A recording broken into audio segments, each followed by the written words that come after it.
先接着讲我的生活经历。讲到了小学生活之后呢，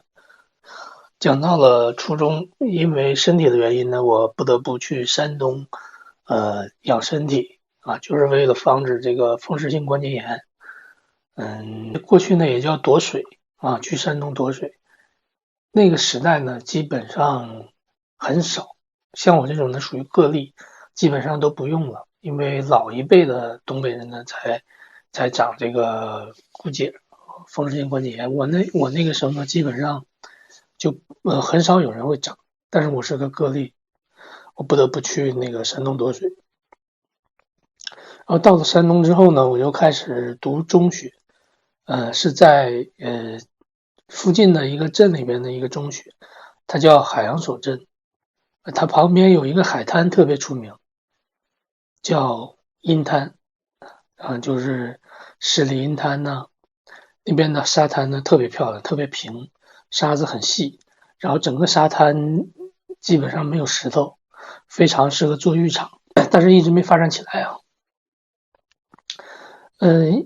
我们学校就在阴滩旁边，然后呢，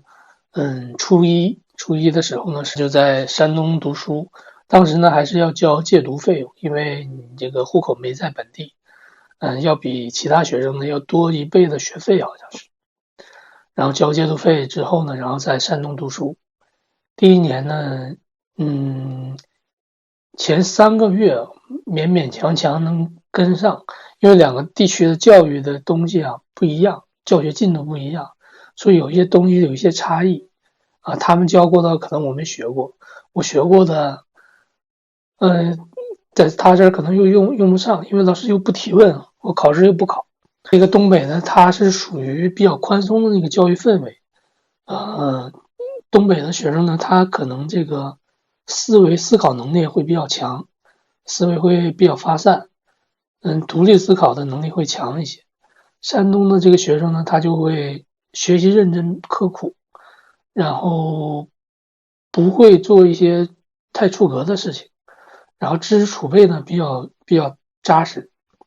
这两个地方的学生的学习特点。然后经过这个3个月的一个学习呢，我基本上已经赶上了这个进度了。同时呢，在一些下功夫的地方啊，比如说一些背诵啊之类的，或者是英语学习啊，新开的课程这方面呢，我这个成绩呢是很理想的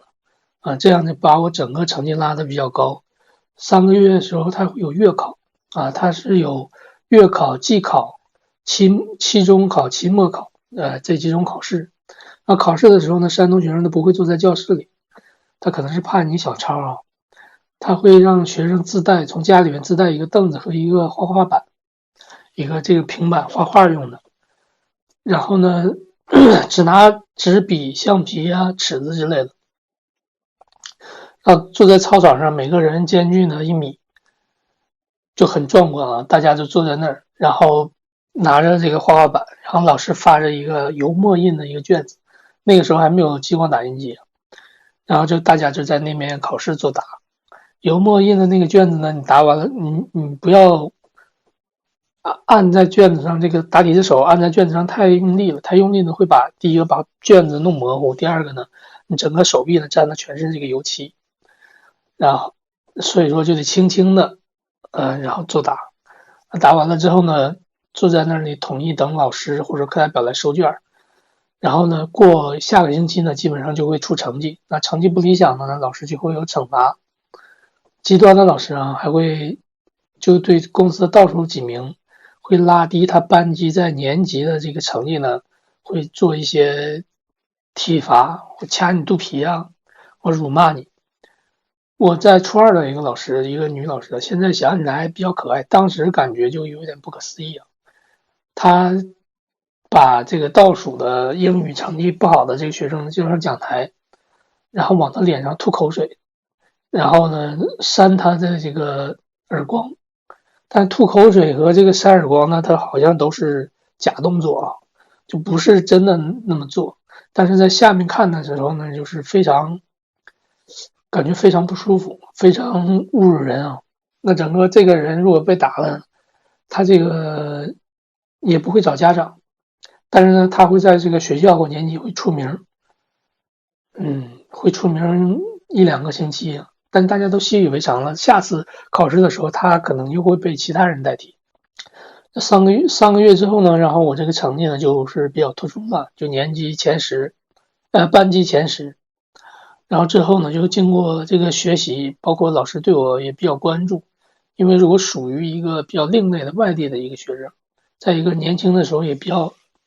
可爱啊，也不是怎么淘气，只是偶尔就是说话，但是我学习是比较用功的，所以成绩就突飞猛进。然后第一年期末就考了班级的第3名，第2年就考了班级的第1名，年级的前4名。就老师寄予我厚望，说我这个成绩呢，就能考到上面那个市，它叫乳山市，能考到乳山市的一个重点高中，然后有可能未来会冲击这个清华北大啊。这当时老师给的评价就说这个比较聪明。实际上后来的结果呢，实际上跟老师的判断呢差异会比较大啊。这个我后来的一个大学，这是我的学习生活，然后学了2年半啊，接触到这个老师也非常不错，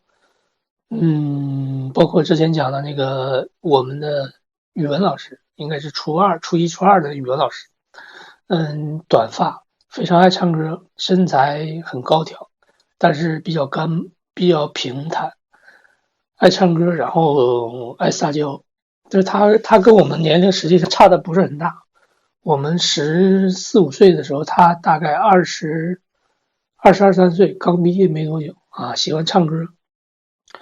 然后总提问我，重点关注啊，提问背的不顺溜的时候，他有的时候把我抱到他这个腿上来掐我，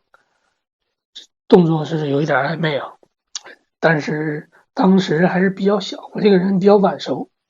善良的人总是晚熟，我大概在大学的时候啊，才有这方面的意识啊，当时没有，当时是非常纯洁。然后初三的时候呢，就也遇到一个老师，应该是也是教语文还是教英语的，非常有气质。他是那个头发是披肩的，但是不是那种直的，他是那种像花朵一样的那种展开的披肩的，戴个眼镜，就很漂亮。山东老师颜值都很高。这是我印象比较深的2个老师，也一直没去看他们啊。然后其实走的也不是很近，但是他教过我课，然后经常交流，还帮老师买过饭。当然他付钱，我是代买的。就在海洋所镇中学，不知道现在这老师是不是调到省里了，或者是县市里了。如果还在的话，就在海洋所镇中学啊，很漂亮的一个中学，我很想念它。然后海洋所中学实施的是封闭式管理，中午呢是不能出校的，只能在学校内部买东西吃。但我是比较淘气的，学习好，但是也淘气，跟一些比较淘气的同学呢，经常翻墙出去买，因为外面卖的那个东西啊，既便宜，然后又好吃，然后种类也多。有的时候遇到他每3天一个集，然后遇到赶集呢，就会去集上买那种油饼，跟北京的油饼不一样，它是方的那种，然后里面有葱花，有点像油条，但是比油条会咸一点，会有葱花，有葱的香味儿，会买那种油饼啊，也会翻后院的墙出去买土豆饼或者盒饭，然后有的时候会带回班级来炫耀啊，有的时候就在外面他那个还没盖完的那个建筑房子里面吃，吃完了然后玩一下单杠就回教室了啊。对，当时我那个体力还是非常好的，单杠一般的能做7个左右，6、7个，引体向上标准的，然后最多时候做过11个。做11个引体向上的时候呢，体力非常好。上体育课的时候呢，我徒手爬那个榕树，脚不用碰到那个树，就2个手就撑着那个树枝往上，一个手一撑，另一个手就可以搭到另外一个树枝，然后就往上一直爬到树尖儿，然后再下来。那个时候体力非常好。这就是在山东读书的这个山东生活这一块儿。